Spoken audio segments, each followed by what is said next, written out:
J'aime la nuit, car elle m'appartient le moment où je mets la clé dans la porte de sa pudeur. J'aime la restituer à elle-même, quand je rentre chez moi, avec des photographies que je n'ose pas regarder avant d'avoir le temps de les voir. Je restais maître des choses. Je croyais pouvoir me passer de la lune et de ses solutions. Car oui, la lune est la solution à ce que mon inconscient de gamin cherche toujours à trouver. Le rêve d'un enfant dans la réalité d'un adulte.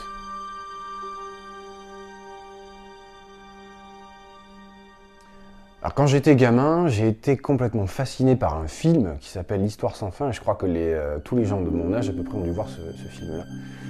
Et il y avait une scène notamment qui m'a marqué. Moi, je ne sais pas pourquoi, quoi qu'il en soit, elle m'a marqué. Il y avait un ciel étoilé, il y avait le sol qui était éclairé comme en plein jour. Et il y avait ce dragon à tête de chien qui était là. Il y avait, voilà, je ne vais pas rentrer dans les détails de l'histoire, c'est un film que je connais par cœur, mais ça m'a complètement fasciné, ça m'a complètement touché, et c'est resté. Ça fait partie des pierres angulaires qui ont fait, je crois, la fascination que j'ai pu éprouver après pour la nuit, et qui me permettent aujourd'hui de retrouver un peu ces sensations d'émerveillement, de premier émerveillement.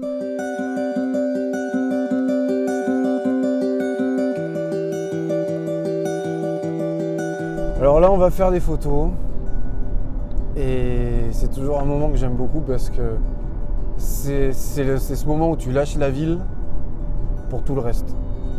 Et je suis toujours un peu comme un gamin parce que je quitte ma maison, je quitte un petit peu tout ce qui me rattache à mes points de repère, et puis je vais en rejoindre d'autres. C'est-à-dire que j'ai mon matériel photo.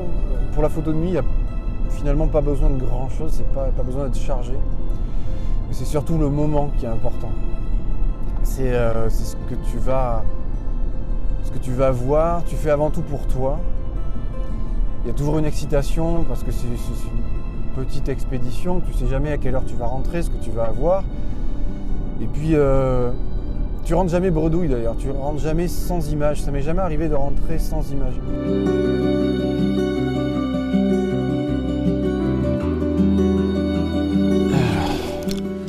Alors, le matériel, c'est moins j'en ai, et mieux je me porte. C'est pour ça qu'en général, je prends un boîtier, un objectif, mon trépied, basta. Pas besoin de plus.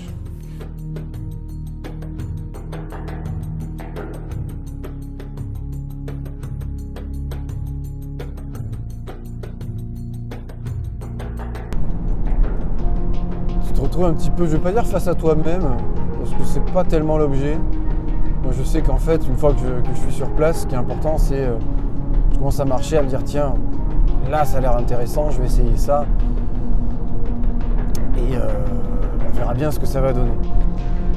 Alors évidemment, après la photo de nuit, techniquement, c'est pas la photo la plus facile à faire, mais une fois qu'on a compris comment ça marchait, le reste c'est que d'interprétation.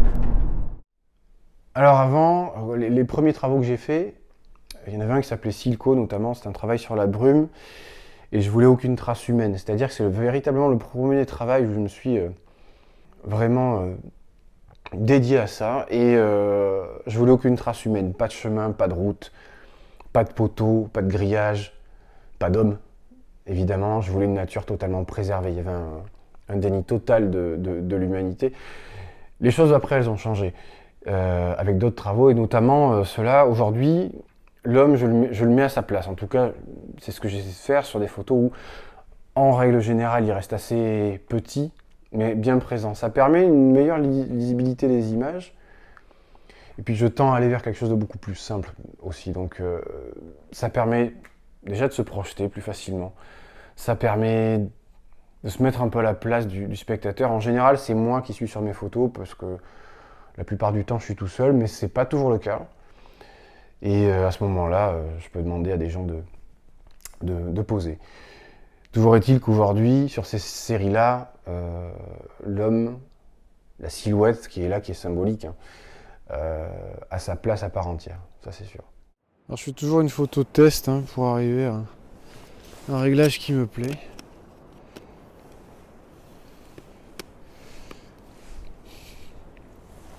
Alors pour faire la mise au point, comment fait-on la mise au point quand on n'y voit rien? Avec une bonne lumière.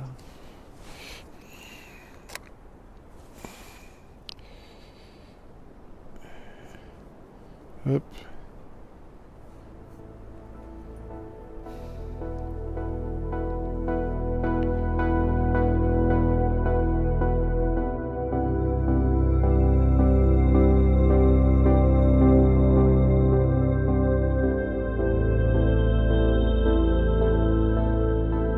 Et ce qu'il y a de génial avec la nuit, c'est que c'est pas tant une photographie de l'espace, c'est plutôt une photographie du temps, quoi.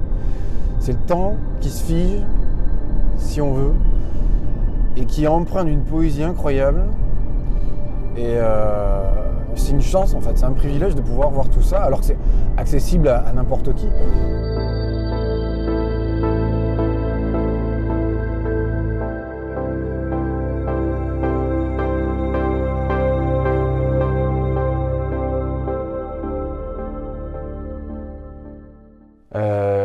Récemment, j'ai compris, c'est que l'homme est absolument partout. C'est parfois difficile de faire des photos, même quand on est au milieu du désert. On s'aperçoit, en tout cas sur des photos de nuit, qu'il y a des avions tout le temps, qu'il y a des... voilà, c'est à peu près les seules retouches photos que je m'autorise à faire, effacer les traces d'avions. Le jour où j'ai intégré ça, où j'ai compris ça, ça m'a un petit peu déprimé parce que je me suis dit que finalement, on n'était pas capable de respecter ce qu'il nous avait fait, quoi.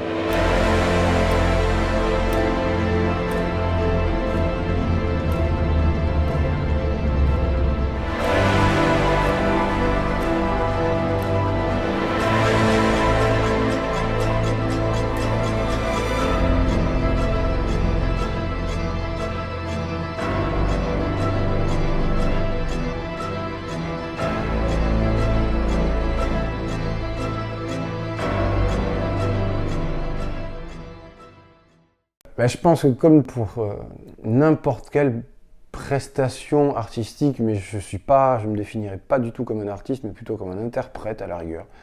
Le véritable artiste, ça reste la nature, c'est pas moi. Je pense qu'on pense d'abord à soi. On est obligé de penser d'abord à soi avant de pouvoir donner aux autres. Et en faisant ça, en restant égoïste, j'ai envie de dire, c'est la meilleure manière qu'on a de se remplir de joie et de bonheur et d'arriver à faire un travail qui nous plaît. Et à ce moment-là, la suite logique de tout ça, c'est de vouloir le partager, c'est de vouloir le montrer. Et alors chacun le fait à sa manière. Moi, j'ai toujours l'habitude d'accompagner mes photographies de textes.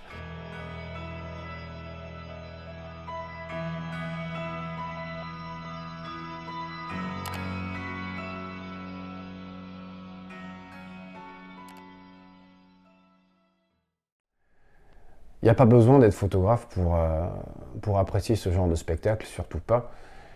Il y a juste besoin de prendre un peu de temps pour soi et de laisser un petit peu derrière sa vie citadine, ou pas d'ailleurs, mais s'isoler, prendre un moment pour soi, je pense que c'est un beau cadeau qu'on puisse se faire. Ça peut être un moment de partage aussi et surtout un moment où on restera nécessairement fasciné par un ciel étoilé. Qui n'est pas fasciné par ça? Je crois qu'on a oublié qu'il fallait souvent lever la tête au ciel.